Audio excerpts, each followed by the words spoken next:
Good morning, Americans. This is your favorite alien speaking on Sunday, March the 24th. Wow. Baseball starts this week, huh? Wow. And spring has sprung. Well, here I am going to do a short video on meddling. And to let you know that I'm seriously considering about entering Bubba into the U.S. political race here. I mean, he went into the governorship of Georgia and he did pretty good.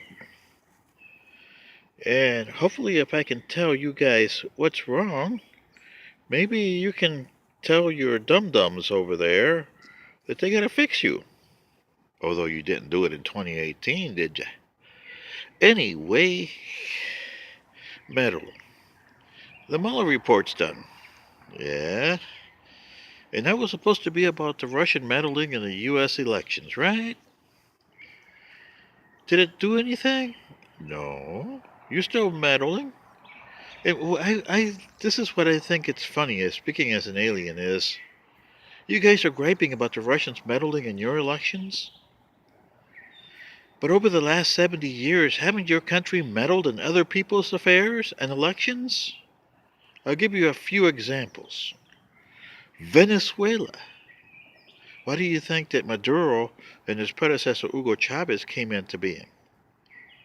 Because the U.S. meddled in their affairs in the 1950s. Remember Vice President Richard Nixon. Yeah, Tricky Dicky was vice president, if you know it or not, under Mr. Eisenhower. And he went for a state visit, as they used to call it in those days, back in the late 1950s. And boy, they were really throwing stuff at him in his car, weren't they? He came out of there with a few bumps and bruises. Well, remember the 1950s is when you guys started meddling with everything. Well, actually the 1940s, because you guys went in for the Marshall Plan. Saying, oh, we gotta save Europe from the Russians. Right. Little did you know that even if the Russians conquered Western Europe, they couldn't sustain it for long. Look, you saved Western Europe, all right, but it cost you big time.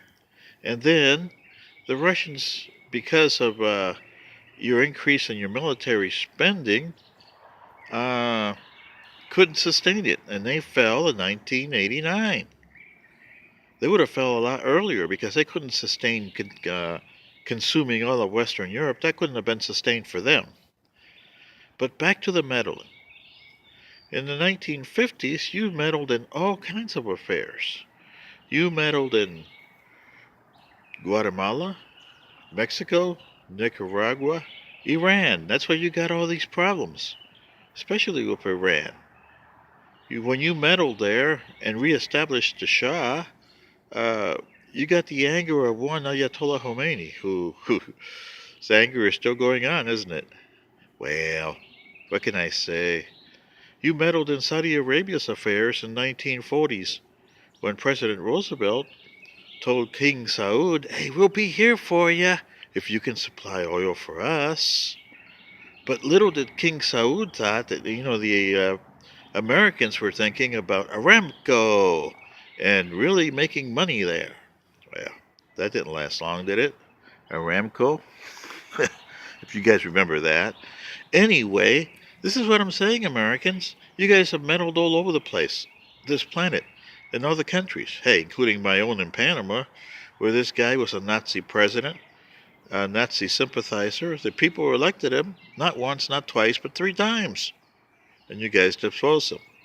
You meddled in Chile, but why didn't you meddle in Argentina? Oh no, because you know there was a lot of Nazis there, and if you meddled in that country, it would come back and backfire with other Nazis you brought in this country.